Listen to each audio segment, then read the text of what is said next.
What I would say hustle is to me is that when you have passion around something, that you are squeezing every last bit of the juice out of the orange, right? To me, hustle is maximizing the energy you're putting into somebody. I'm blown away by people saying that they're hustling and they want to achieve these great things and then their actions don't match, right? So to me, hustle would be putting all your effort into achieving the goal at hand. And for me, that means making every minute count. Hustle is putting it all on the line. Hustle is waking up one day, the day before you die, and realizing you gave it your all into the parenting of your children, the building of your businesses, the philanthropy that you wanted to do. Whatever you define, it's just, you know, all in, emotionally and executionally, in theory and strategy and in execution. So look, you want to get your work ethic so high that people actually admire you. I'm going to ask you a question right now. Do people know you because of your unbelievable work ethic? If you can't answer yes to that, man, you're not going to get in that top 10%. You got to get in the top. People have to know you, not because, oh, he's a good salesman. Oh, he's a good this. Oh, he's an artist. Oh, he's a good pianist. Oh, he writes a great, story. No, dude, people need to know you for one major thing first.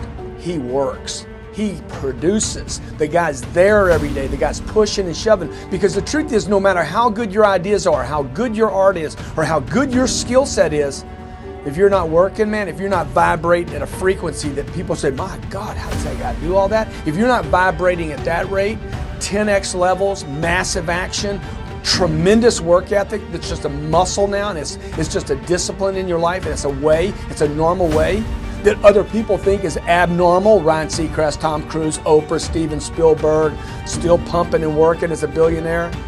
Look, if you're not working at that level, you're not going to make it. Get your work ethic in, man. It's the American way. Work ethic. I come here to remind you that there's only one thing you can do. The only thing you can do, only thing that is controllable, if you want it, if you want this, is work. Started using the word work more than the word hustle, just because I want everybody to understand what we're really talking about here. Nobody you know has become successful outside of it being given to them from their family. Nobody you know has actually created success without working their face off. It doesn't exist. So you can sit and talk about luck, and you can sit and talk about this, that, or the other thing, but I promise you, the only controllable thing you have is your work ethic. I implore you to start matching your work ethic and your actions to your mouth. If you're gonna be a billionaire, you need to realize that most people that create $1 billion worth of wealth don't do anything besides work every single day of their 20s and 30s. Most people never achieve their goals because most people suffer from possibility blindness.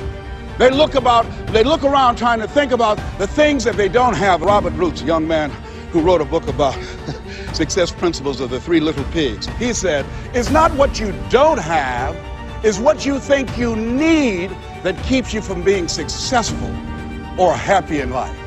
It's not what you don't have. See, I was focused on what I didn't have. Don't have a college degree, don't have any credentials, never worked for a major corporation. I was focused on the negative things and said, negative things are the things that you see when you're not focused on your goal. What do you come with? What is it? A friend of mine, Dexter Yeager, said when the dream is big enough, the odds don't matter. I'm reminded of a great man when I was reading Time magazine talking about some of the great minds of the last century. They didn't mention his name, Dr. Howard Thurman, one of the mentors of Dr. Martin Luther King Jr., and also an advisor to Mahatma Gandhi and Albert Schweitzer. And he said, the ideal situation for a man or woman to die is to have family members standing around their bed praying with them as they cross over. But imagine, if you will, being on your deathbed and standing around your bed, the dreams given to you by life, the ideas that you never acted on, the talents, the gifts, the abilities that you never used. And there they are, standing around your bed, looking at you with large, angry eyes, saying, we came to you, and only you could have given us life. And now we must die with you forever. And the question is, if you died this very moment, what will die with you? What dreams? What ideas? What talents? What leadership potential? What greatness that you showed up to bring? That you allowed fear or procrastination to hold you back. Perhaps that's why Henry David Thoreau wrote the words, oh God, to reach the point of death, only to realize that you've never lived, only to realize that you've never scraped the surface of your potential.